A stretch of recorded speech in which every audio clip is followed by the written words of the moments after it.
Hi friends, അസ്സലാമു അലൈക്കും. Highlight മാളിൽ പോയപ്പോൾ ഞങ്ങൾ ചിക്കൻ്റെ ബ്രസ്റ്റ് പീസ് മേടിച്ചിരുന്നു. അപ്പോൾ നമ്മൾ സിംഗർ ബർഗർ ഉണ്ടാക്കാമെന്ന് വിചാരിച്ചു. കനം കുറച്ച് അരിഞ്ഞിട്ടൊന്ന് കുത്തി കൊടുക്കുമ്പോൾ മസാല നന്നായി പിടിക്കും. അതിൻ്റെ ഇടയ്ക്ക് നമ്മളൊന്ന് തട്ടിയും കൊടുക്കുന്നുണ്ട്. ഇനി അതിലോട്ട് 1/2 ടീസ്പൂൺ കുരുമുളക് പൊടി, 1/2 സ്പൂൺ മഞ്ഞൾപ്പൊടി, 1 സ്പൂൺ മുളക് പൊടി, 1/2 സ്പൂൺ മല്ലിപ്പൊടി, 1/2 spoon garam masala, 1 spoon ginger garlic paste, 1 മൂടി വിനെഗർ, ആവശ്യത്തിന് ഉപ്പും ചേർത്ത് നന്നായി തേച്ച് പിടിപ്പിക്കുക. മൈദ തേച്ച് തിരുമ്പുക. ആവശ്യത്തിന് അല്പം മൈദ ചേർക്കുക. ഇനി ഒരു പാത്രത്തിൽ മൈദയും കാശ്മീരി മുളക് പൊടിയും ഉപ്പും കൂട്ടി മിക്സ് ചെയ്യുക. ഇതിലേക്ക് നമ്മൾ അടിച്ച് പരത്തി വെച്ച ചിക്കൻ ഇടുക. നന്നായി മൈദ മുക്കിയെടുക്കുക. എല്ലാ ഭാഗത്തും മൈദ തട്ടണം. ഇനി ചട്ടി വെച്ച് ചട്ടി ചൂടാകുമ്പോൾ ഓയിൽ ഒഴിക്കുക. ഓരോ പീസും തിരിച്ചും മറിച്ചിട്ട് നല്ല ഫ്രൈ ചെയ്തെടുക്കുക.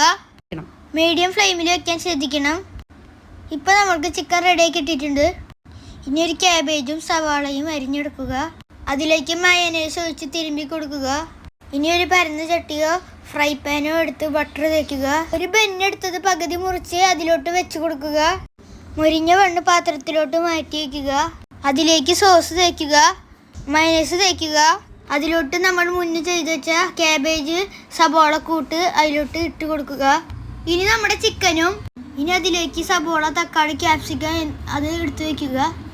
മുറിച്ച് മാറ്റി വെച്ച ബെന്നുമ്മ മയോനൈസ് തേച്ച് രണ്ടും കൂടി കൂട്ടി വെച്ച് ടൂത്ത് പിക്കോ ഈർക്കിളിയോ കുത്തുക. അങ്ങനെ നമ്മൾ അടിപൊളി സിംഗർ ബർഗർ റെഡി.